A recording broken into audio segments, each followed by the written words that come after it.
തൃശൂർ കല്ലൂർ മഠം വഴിക്ക് സമീപമുള്ള വളവിൽ നിയന്ത്രണം വിട്ട ചരക്ക് ലോറി വൈദ്യുതി പോസ്റ്റിലിടിച്ചു മറിഞ്ഞു. ആർക്കും പരിക്കില്ല. വൈദ്യുത പോസ്റ്റ് മീറ്ററുകളോളം ഇടിച്ചു തെറിപ്പിച്ച് വീട്ടുമതിലിലേക്കും മറിയുകയായിരുന്നു. വൈദ്യുതി ബന്ധം വിച്ഛേദിച്ചതിനാൽ വലിയ അപകടം ഒഴിവായി.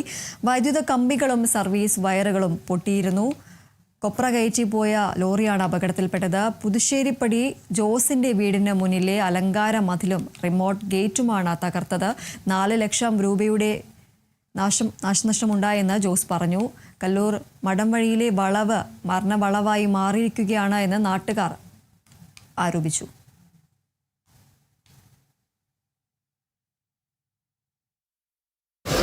ശാസ്ത്രീയമായിട്ടുള്ള സംഗതിയാണ് നടന്നിട്ടുള്ളത്. ഇവിടെ വണ്ടി ഇപ്പോൾ ആ ഡ്രൈവറോട് ചോദിച്ചപ്പോൾ എന്തായാലും പിടിച്ചിട്ട് കിട്ടുന്നില്ല എന്നുള്ളതാണ് ഡ്രൈവർ പറയുന്നത്.